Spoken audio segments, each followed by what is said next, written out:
parmi les 60% des jeunes ministres qui sont rentrés dans ce gouvernement, déjà cette expérience, rapidement. Qu'est-ce que, après plus de 100 jours, qu'en avez-vous tiré déjà? 100 jours, c'est l'apprentissage.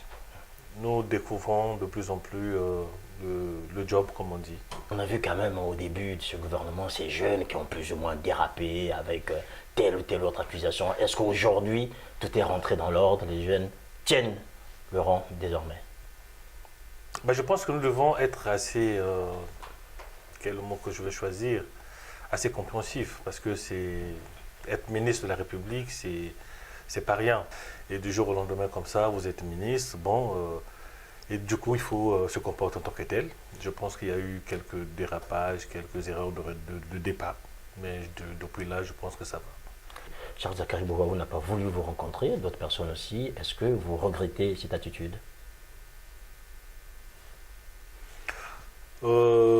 C'est un aîné, Charles Zakari Bouaou. Mais du fait, dans son courrier, qu'il vous ait qualifié de ministre de fait. Je pense que je ne juge pas. Ministre de fête ou ministre de je sais pas quoi, mais c'est pas l'objet de notre action aujourd'hui pour que ces Congolais-là qui me traitent, Enfin, il traite tout le gouvernement. qui traitent tout le gouvernement de ministre de fête. Aujourd'hui, ils ont besoin de gouvernement pour avoir leur salaire. Voilà, ils ont besoin de gouvernement pour avoir la sécurité. Ils ont besoin de gouvernement pour vivre dans les conditions décentes. Et dommage qu'ils ne comprennent pas que c'est ce gouvernement-là qui est chargé de faire qu'ils puissent avoir ces conditions qu'ils recherchent. Vous le savez très bien, qu'on vous reproche, notamment vous, d'une vice-commissaire, puisque vous avez été très actif dans le processus référendaire, d'avoir voulu cette constitution que pour que Denis Sassou Nguesso reste au pouvoir. Mais je pense que c'est ceux qui n'ont pas compris le débat de départ qui continuent à rester dans une ligne politique dépassée. Les gens n'avaient pour raison pour refuser l'évolution de cette constitution, juste le motif que Denis Sassou Nguesso allait se présenter, c'était un faux débat. Et il y a eu l'élection présidentielle et Denis Sassou Nguesso a gagné, finalement, la boucle est bouclée. Ce qui se passe dans le pool reste quand même une plaie béante aujourd'hui dans l'activité directe du gouvernement. Et je pense qu'aujourd'hui, il faut que M. Ntoumi, qui est sous le coup d'un mandat d'arrêt, et mandat d'amener aussi, puisse être présenté devant les tribunaux, de façon qu'il réponde de ses actes. Au moment où Ntoumi passe à l'acte, si cela est de sa responsabilité, il est conseiller du président de la République. Il travaille avec le président. À quel moment, comment la présidente n'a pas su qu'il était en train de s'armer? On ne peut pas empêcher au président de la République, et encore moins lui reprocher, au nom de la paix, d'avoir nommé M. Ntoumi délégué général. Elvis Okombie-Talisson, la rupture, est-ce que ce n'est pas aussi de la spéculation pure et simple? Puisque vous nous vantez aujourd'hui quelque chose qui changerait la vie politique congolaise. Or, on constate que depuis que vous êtes en fonction, depuis que la nouvelle République est arrivée avec vous, ben, les habitudes ont la vie dure en fait. Les mêmes choses restent, puisque on reproche aujourd'hui à certaines personnalités toujours les mêmes choses, la gabegie, la corruption. Est-ce que ce n'est pas juste un jeu de mots, comme on dirait, parler de rupture aujourd'hui? Vous savez, la rupture n'est pas une option. La rupture, mon cher ami, c'est le résultat de ce que le chef de l'État a entendu. C'est le résultat de ce que le chef de l'État a vu. C'est le résultat de ce que le chef de l'État a constaté pendant non seulement la campagne référendaire, mais aussi la campagne présidentielle. Maintenant, il faut laisser le temps que tous les mécanismes de rupture se mettent en place. Et après, vous verrez que les choses ne se feront plus jamais comme ça se faisait avant. Est-ce que vous comprenez ceux qui sont sceptiques aujourd'hui par rapport à ce concept de rupture, puisque certains comportements, notamment liés à la violence politique, restent présents? Aujourd'hui, une partie de l'opinion a du mal à justifier et à comprendre que des leaders politiques sur place sont embastillés, qu'ils n'arrivent pas à sortir de chez eux. Est-ce que là, il y a vraiment rupture, ou bien on donne un mot en disant que les gens vont le prendre argent comptant, derrière, les comportements d'antan continuent à s'appliquer? Mais on ne peut pas substituer à la loi une catégorie de personnes qui pensent qu'ils n'ont pas de devoirs, ils n'ont que des droits. Ce n'est pas possible. Vous n'avez pas répondu à ma question, Diné Elvis Okombie-Talisson, puisque je vous parle d'un cas concret, celui de Mokokoro encore, de Okombie-Talisson. Il est disparu Aujourd'hui, il est porté disparu. Il s'est mis en sécurité parce qu'il craint pour sa vie s'il arrive dans un espace public à Brazzaville. Est-ce que cela fait partie de la rupture ou bien on est juste là dans la résurgence en fait des comportements qu'on a décriés jusque-là?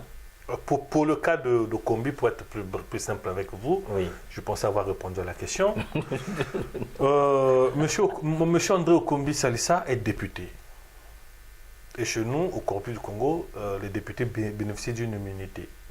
Donc M. Kombi, ce n'est pas n'importe quel citoyen que l'on peut prendre comme ça, mettre les menottes. Et au Congo, ça ne s'est jamais fait. On n'a jamais arrêté un député. Donc, donc le concernant, oui. Vous comprendrez avec moi que M. Okombi ne peut pas être arrêté. Moi qui suis ministre chargé des relations avec le Parlement, je peux dire que ces députés-là bénéficient toujours des droits, de leurs droits en tant que députés. Donc ils perçoivent bien leurs émoluments, ils perçoivent bien leur indemnité. D'un côté, vous avez des gens qui vous disent que ils sont même pas, ils peuvent même pas sortir de leur maison alors qu'ils tiennent des discours, ils tiennent des meetings, ils font des réunions. Et à la fin du mois, ils perçoivent comme leurs émoluments, leurs indemnités au titre de députés et tous ceux qui sont. Et de l'autre côté, vous avez ce message-là. Ils disent aux gens, ils disent quand même aux jeunes que non, ben moi je ne peux pas sortir, je suis harcelé. Non, on ne devrait plus faire comme ça. La rupture aussi consiste à arrêter avec ce type de comportement. Ce qui est intéressant, Digne Nvis Okombi Salissa, de ce que vous dites, c'est qu'aujourd'hui, vous nous dites que M.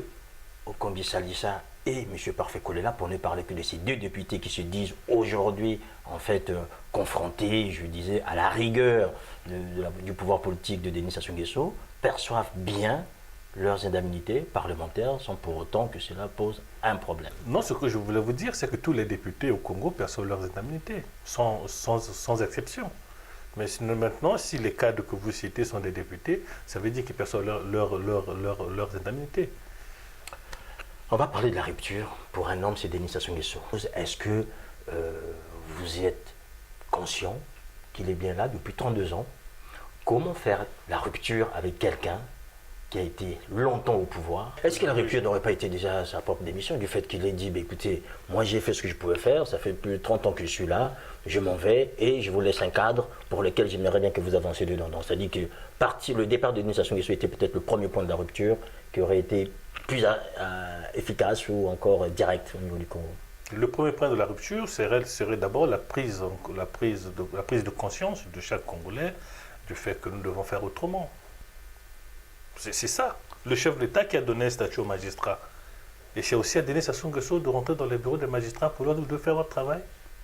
Nous allons lancer, je pense que d'ici 1, 2, 3, 4 mois, Ponaiko Losamuna Boala à Paris. Pourquoi faire? Et en Europe. Pourquoi faire? Vous poserez la question. Mais parce que Ponaikolo, c'est une association. Oui. Et nous parlons tous lingala, quand on dit Ponaikolo, c'est pour le pays.